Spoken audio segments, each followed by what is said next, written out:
I want you to think about a door right now. Not just any door, a door you've been standing in front of for a long time. Maybe it's a career you've been chasing, a relationship you've been hoping for, a dream that everyone else said was too big, too late, or too much for someone like you. And maybe someone or something already tried to close that door in your face. Maybe it was a rejection letter, a diagnosis, a person who walked away, a plan that fell apart at the worst possible time. If that's you today, I need you to hear this. The wrong doors closing is not the end of your story. It is the beginning. In Revelation 3-8, God speaks directly to a small, struggling church in the city of Philadelphia. He doesn't say, "You are powerful." He doesn't say, "You have it all together." In fact, he says they have little strength. They're tired. They've been pressed. But then God says something that changes everything. "I have placed before you an open door that no one can shut." Not "I might open a door." Not "I'll open a door if you're good enough." The door is already placed. It is already open. And here is the most important part. It is a door that no one can shut. Not your critics, not your past, not your failures, not the economy, not the person who said no, not the system that overlooked you. God Himself is the one holding that door open. And what God opens, no person, no force, no fear, no failure can permanently close. Now I know what some of you are thinking. But so many doors have closed for me. I hear you. And I'm not going to stand here and pretend that doesn't hurt. Closed doors are real. Disappointment is real. Rejection stings. Betrayal leaves marks. Waiting is exhausting. But here is what I've learned about closed doors. A closed door is often God's protection, not God's rejection. Joseph's brothers threw him in a pit and sold him into slavery. Every door to his old life, his family, his comfort, his safety, slammed shut. But those closed doors were actually routing him toward the palace. The pit was not the plan. The pit was the path. When one door closes, ask yourself not, "Why is this happening to me?"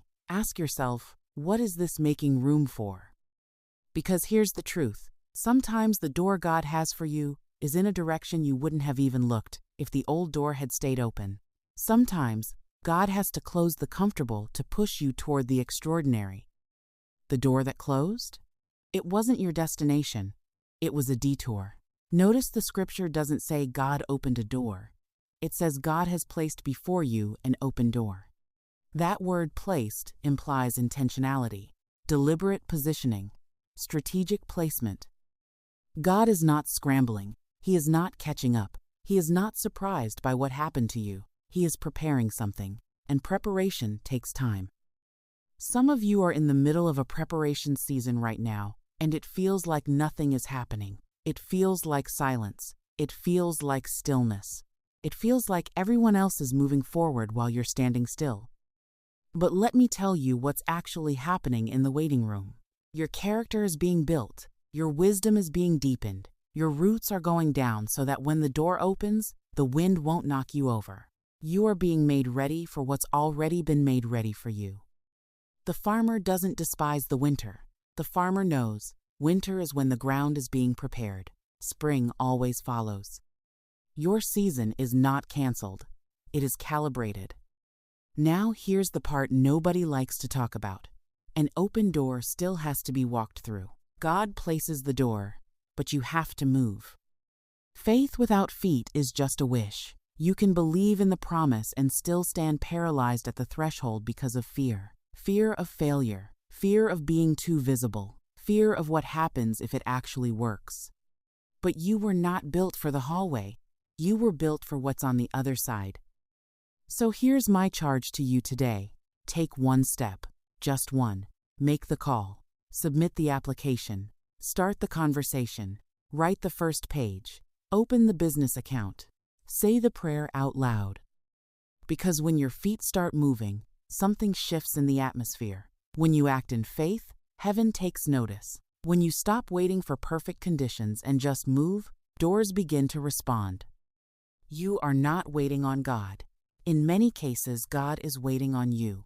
Walk through the door. I don't know your specific story, but I know this. If you've been told you were too late, the God who stopped the sun for Joshua has time for you. If you've been told you're not qualified, the God who used a shepherd boy to kill a giant has a role for you. If you've been told you've made too many mistakes, the God who gave Peter a second chance after betrayal has a future for you. You are not too broken. You are not too old. You are not too far gone. You are not invisible. You are seen.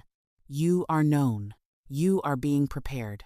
And somewhere up ahead, not in your timeline, but in the right time, there is a door. It has your name on it. It was placed there before you were born.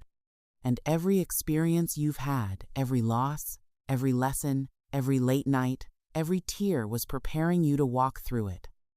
No person can shut it. No circumstance can steal it. No enemy can block it, because God Himself is holding it open. So today, I want to leave you with this. Stop mourning the doors that closed. Stop begging for the doors that weren't for you. Stop measuring your progress by someone else's timeline. Instead, lift your eyes. Look up. Look forward. Because God is positioning you right now. He is aligning things you can't even see yet.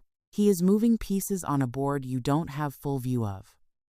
And when that door opens, and it will open, walk through it with your head up, your faith full, and the full knowledge that this is what all of it was for.